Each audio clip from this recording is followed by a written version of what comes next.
আসসালামু আলাইকুম সবাইকে। অপরিণত ভালোবাসা গল্পের ১৯ নাম্বার পার্ট। তো বেশি কথা না বলে চলুন গল্প শুরু করা যাক। গত রাতের মতো এই রাতেও ঘরে ঢুকে চমক খেলো শ্রাবণ, কারণ আজকেও ধারা নিজের মতো করে মেঝেতে মাদুর বিছিয়ে ঘুমানোর প্রস্তুতি নেওয়া শুরু করেছে। আর বরাবরের মতো বিছানা সাজিয়ে দিয়েছে শ্রাবণের জন্য। গত রাতে এই দৃশ্য দেখে শ্রাবণ মনে মনে বেশ খুশি হয়েছিল, প্রশান্তিও পেয়েছিল বটে। তবে আজ মোটেও খুশি হতে পারলো না, প্রশান্তিও পেল না। কারণটা সে নিজেই জানে না, শুধু এটুকু জানে ধারাকে মেঝেতে ঘুমাতে দেখে তার ভালো লাগবে না। তবে এখন কিছু বলল না শ্রাবণ, নিজের মতো করে বিছানায় গিয়ে বসলো।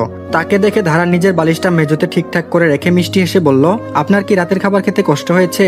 আলু ভর্তাটা ঠিকঠাক হয়নি, আলুটা সিদ্ধ করতে পারিনি আমি। মুখ কুচকে তাকালো শ্রাবণ। আগামাথায় কিছুই বুঝলো না ধারার কথা, কারণ প্রথমত শ্রাবণ যখন ভাত খাচ্ছিল তখন তার পূর্ণ দৃষ্টি ছিল সদ্য গোসল করে আসা ধারার দিকে। আসলে শ্রাবণের কথা শুনেছে ধারা, টিউবওয়েলের পাড়ে গিয়ে চারপাশে শাড়ি দিয়ে আড়াল করে গোসল করেছে সে। কিন্তু তাই বলে মেয়েটা সন্ধ্যাবেলা কেন গোসল করলো তার কোনো কারণ খুঁজে পেল না শ্রাবণ।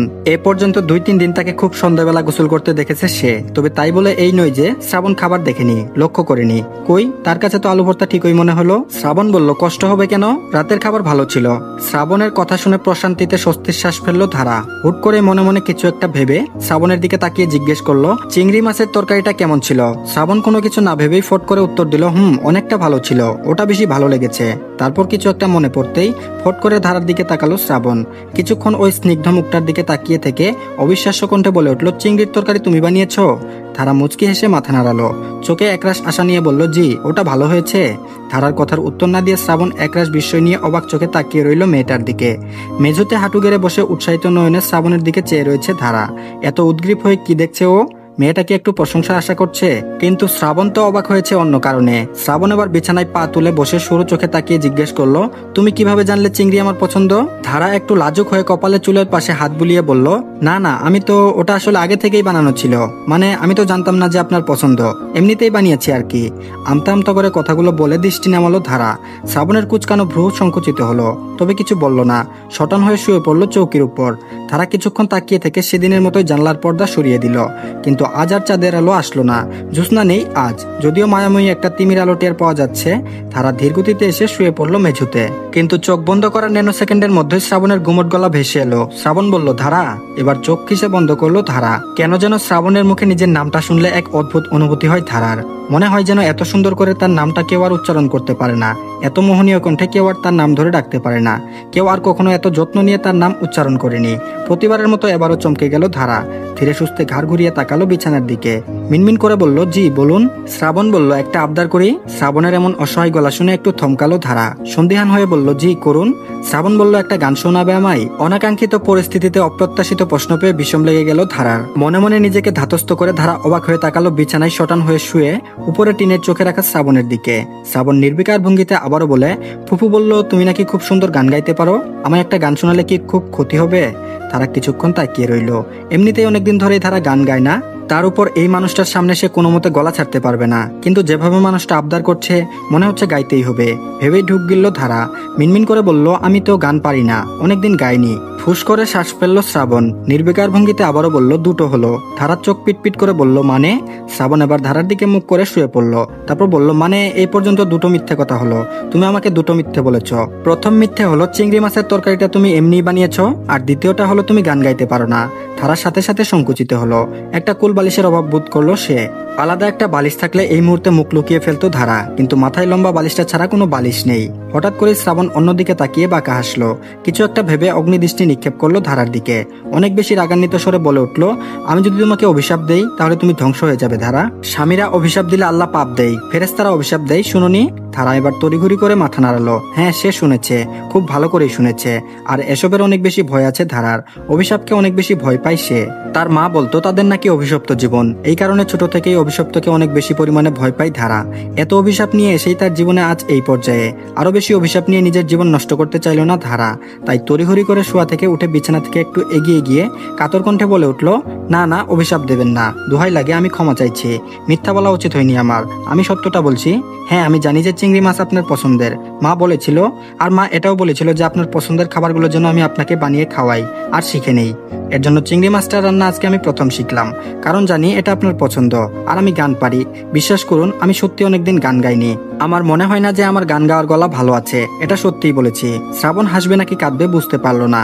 সে অভিশাপের কথাগুলো নিতান্তই বানিয়ে বলেছে। আল্লাহ জানে আদৌ এরকম কোনো হাদিস আছে কিনা, শুধু ভয় দেখাতেই কথাটা বলেছিল শ্রাবণ। কিন্তু সত্যি সত্যি যে পিচ্চিটা ভয় পেয়ে যাবে সেটা ভাবেনি। আড়ালে মুচকি হাসলো শ্রাবণ। মেয়েটাকে জ্বালাতে বেশ মজা পাচ্ছে সে, অদ্ভুত রকমের ভালো লাগা কাজ করছে, তাই এখনোই প্রকাশ করা যাবে না। তাই শ্রাবণ আরো বেশি গম্ভীর মুখ করলো, তারপর বলল, আমি তোমাকে ক্ষমা করতে পারবো না ধারা। তুমি আমার সাথে অনেক বেয়াদবি করেছো, আমার কথার অমান্য করেছো, অবাধ্য হয়েছ। অথচ তুমি জানো যে স্বামীর সব কথা শুনতে হয়। বিয়ের প্রথম রাতে তুমি বলেছিলে যে তুমি আমার সব কথা শুনবে, অথচ আজ কোনো কথা শুনছো না। বিষয়টা সত্যিই দুঃখজনক। আমি তোমাকে ক্ষমা করতে পারলাম না বলে অত্যন্ত দুঃখিত। Sorry but not sorry. আরো বেশি উৎকণ্ঠায় অস্থির হলো ধারা। অতিরিক্ত ভয়ে আতঙ্কে অস্থির হয়ে সে একদম রীতিমতো দৌড়ে এসে বিছানার উপর বসে পড়লো। আর শ্রাবণের হাত শক্ত করে মুঠোয় ধরে বলতে থাকলো, এরকম বলবেন না, আপনি আমাকে ক্ষমা করে দিন, দোহাই লাগে আপনার, এভাবে বলবেন না প্লিজ। আমি তো সরি বলেছি, আপনি বলুন কি করতে হবে। আপনি যা যা বলবেন আমি ঠিক তাই করব, তবুও ক্ষমা করে দিন আমাকে। আমি আর কখনো আপনার অবাধ্য হব না, অসন্তুষ্ট হবেন না আপনি, মিথ্যা বলবো না আর, দয়া করে ক্ষমা করে দিন, নইলে মরে যাওয়ার পর আমি জান্নাত পাবো না। এক নিঃশ্বাসে কথাগুলো বলে অস্থির ধারা ছলছল চোখে তাকিয়ে রইল। চোখে একরাশ আশা, এক্ষুনি হয়তো ক্ষমা করে দিবে এই আশা নিয়ে তাকিয়ে রয়েছে সে।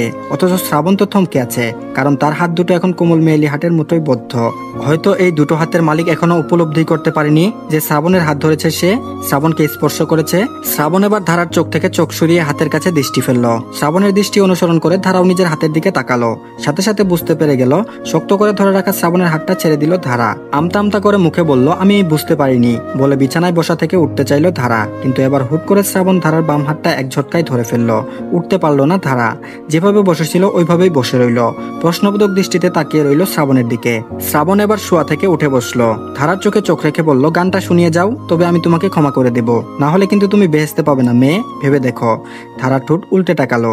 চেহারা দেখেই বোঝা গেল কতটা কষ্ট পাচ্ছে মেয়েটা। ভয়ে আতঙ্কে মুখটা কালো হয়ে গেছে ধারার। অথচ শ্রাবণ তা বুঝেও মায়া দেখালো না। এবার মিনমিন করে ধারা বলল, আমি কিন্তু খুব একটা ভালো গান পারি না, আপনার ভালো না লাগলে কি অভিশাপ দেবেন? শ্রাবণ এবার কোনো মতে হাসি আটকে বলল, না, ভালো না লাগলে অভিশাপ দেব না, তবে পছন্দ হলে দোয়া দেব। ধারা এবার মাথা নিচু করলো। তার বাম হাতটা এখনো শ্রাবণের এক হাতের মুঠোয় বন্দি। গান শেষ হলেই তবে হাতটা ছাড়বে বোধহয়। একটা বড় করে শ্বাস নিল ধারা। শুকনো ঢুক গিলে গাইতে শুরু করলো সুমধুর কণ্ঠে, তবে মিহি করেই। তুমি সুখ যদি নাহি পাও যাও সুখের সন্ধানে যাও, এই গানটি ধারা শ্রাবণকে গেয়ে শোনালো। থেমে গেল ধারা, আর গাইতে পারবে না সে। গান থামিয়ে এবার নিচু মাথাতেই কোনো মতে দৃষ্টি তুললো শ্রাবণের দিকে। শ্রাবণ এখনো নির্বিকার ভঙ্গিতে চেয়ে রয়েছে। মনে মনে ভয় পেল ধারা। মানুষটি কি তার গান পছন্দ করেনি, কিছু বলছে না যে, নাকি কম গেয়ে ফেলেছে? এর থেকে বেশি গাওয়ার আর সাহস নেই ধারার, তাই মিনমিন করে বলল, শেষ হয়েছে তো। শ্রাবণ এবার ফট করে হাতটা ছেড়ে দিল। ধারা ঠোঁট ভিজিয়ে বলল, অভিশাপ তুলে নিয়েছেন তো, ভালো হয়নি? শ্রাবণ কিছুক্ষণ তাকিয়ে রইল ধারার দিকে। মোহনীয় সেই দৃষ্টি অপরিচিত ঠেকলো ধারার কাছে। কিছুক্ষণ পর শোনা গেল গুমট স্বরে বলা ছোট্ট জবাব, ভালো হয়েছে। ধারা এবার মনে মনে দীর্ঘশ্বাস পেলে শান্তি পেল। বিছানা থেকে উঠে যেতে চাইলেও শ্রাবণ আবার ডেকে উঠল। শ্রাবণ বলল, কোথায় যাচ্ছ? ধারা চমকে তাকালো শ্রাবণের কণ্ঠ পেয়ে। চরম পর্যায়ে অবাক হলো, মুখে কিছু বলল না, বরাবরের মতো মিনমিন করে বলল, ঘুমোতে। শুকনো ঢুক গিলল শ্রাবণ। এটারই ভয় পাচ্ছিল সে। আজ কোনোভাবেই এই কাজ করতে ইচ্ছে করছে না শ্রাবণের। নির্মম ঠেকছে নিজের কাছে। ঠোঁট ভিজিয়ে নিজেকে ধাতস্থ করে বলল, আমার সাথে ঘুমোতে কি খুব সমস্যা হবে তোমার? ধারা খানিক বিস্ময় ভরা চোখে তাকালো মানুষটার দিকে। কিছু বলতে চাইলো বোধহয়, তার আগে শ্রাবণ সরে গিয়ে আরেকটা বালিশ ঠিক করে রেখে বলে উঠলো, মাঝে একটা কুল বালিশ দিয়ে দেবো না হয়, তুমি উপরে শুয়ে পড়ো। ধারার কি হলো কে জানে, যন্ত্রের মতো জিজ্ঞেস করলো, আপনার অসুবিধা হবে না? শ্রাবণ গভীর দৃষ্টিতে তাকালো। কিছু একটা ছিল সেই দৃষ্টিতে, হয়তো মায়া নয়তো স্নেহ, ভালোবাসা কিনা বোঝা গেল না। ঢুক গিলে যথাসম্ভব স্বাভাবিক সুরে শ্রাবণ বলল, একটু অসুবিধা হবে না, একটু না। ধারা এবার কিছুক্ষণ থমেরে দাঁড়িয়ে থেকে বলল, কিন্তু কুলবালিশ তো নেই এখানে। শ্রাবণ তীক্ষ্ণ দৃষ্টি ফেললো মেঝেতে থাকা ধারার চিকন বালিশটার দিকে। ধারা বুঝলো সেই দৃষ্টির মানে, আর কথা না বাড়িয়ে মেঝেতে থেকে বালিশটা তুলে বিছানার মাঝখানে দিয়ে দিল। আর শ্রাবণের দেয়া বালিশটাতে শুয়ে পড়লো ধীরে ধীরে। কি আশ্চর্য, আজ এই মানুষটাকে এত ভয় লাগছে কেন তার? মনে হচ্ছে তার কথার অবাধ্য হলে এক্ষুনি গলা টিপে মেরে ফেলবে। ধারা শ্রাবণের উল্টো পাশ ফিরে শুয়েছে, মানে শ্রাবণের দিকে পিঠ দিয়েছে। শ্রাবণও এবার শুয়ে পড়লো। কিছুক্ষণ নীরবতা থাকলো দুজনের মধ্যেই। শ্রাবণ খুব ভালো করেই জানে ধারা আজকেও ঘুমাবে না। বিছানাতে তো ঘুমাতে পারে না মেয়েটা, কিন্তু তাকে এখন থেকে বিছানাতেই ঘুমাতে হবে, আর ঘুমানো শিখতে হবে। এটাই তার শেষ কথা। এদিকে ধারাও জানে পাশের মানুষটা ঘুমায়নি, বরাবরের মতো চোখ খুলে উপরের দিকে তাকিয়ে রয়েছে। কিন্তু হঠাৎ করে কেন তাকে বিছানায় শুতে বলল, এটা ভেবে পেল না ধারা। মনে মনে ভেবে নিল হয়তো মেঝেতে ঠান্ডা লাগবে বলে লোকটা দয়ামায়া করে তাকে শুতে দিয়েছে। কিন্তু মনের খুচখুচানি মিটল না, তাই ওপাশ ফিরে থেকে মিনমিন করে জিজ্ঞেস করলো, আপনি বিছানাতে শুতে বললেন কেন আমাকে? আমি তো মেঝেতেই শুতে পারতাম। কুমোট স্বরে তাৎক্ষণিক জবাব এলো শ্রাবণের। শ্রাবণ বলল, মেঝেতে তেলাপোকা দেখেছি আমি। ডাহা এক মিথ্যা কথা বলে নিজেকে আড়াল করলো শ্রাবণ। কিন্তু মনে হয় না তার পরিকল্পনা সফল হয়েছে, কারণ ধারা মোটেই তেলাপোকা ভয় পায় না। তবে বিশ্বাস করলো হয়তো এই কারণেই মানুষটা দয়ামায়া করছে। একটু পরে এবার শ্রাবণ ডেকে উঠলো, ধারা। আবারও একই ডাকে একইভাবে সাড়া দিল ধারা। ধারা বলল, জি। শ্রাবণ বুক ফুলিয়ে শ্বাস নিল, ঠোঁট ভিজিয়ে বলে ফেললো, খুব মিষ্টি গলা তোমার। গুনগুন করে না গিয়ে মাঝে মধ্যে আমায় গান শোনাবে, তাহলে দোয়া দেবো, আর বেহেশতেও পাবে। মনের গুড়গুড় ব্যক্ত করতেই তৎক্ষণাৎ উল্টে ফিরে চট করে চোখ বন্ধ করে ঘুমানোর প্রস্তুতি নিয়ে নিল শ্রাবণ। পেটে আটকে থাকা কথা সে বলতে পেরেছে, এবার নিশ্চয়ই ভালো একটা ঘুম হবে। তো ধন্যবাদ সবাইকে। এই পার্টটি এই পর্যন্তই। পরবর্তী পার্টের লিংক আমি কমেন্ট বক্সে দিয়ে দিচ্ছি, সবাই সেখান থেকে দেখে নিন। আর সবাই চ্যানেলটিকে সাবস্ক্রাইব করে রাখবেন। ধন্যবাদ সবাইকে, ভালো থাকবেন সবাই।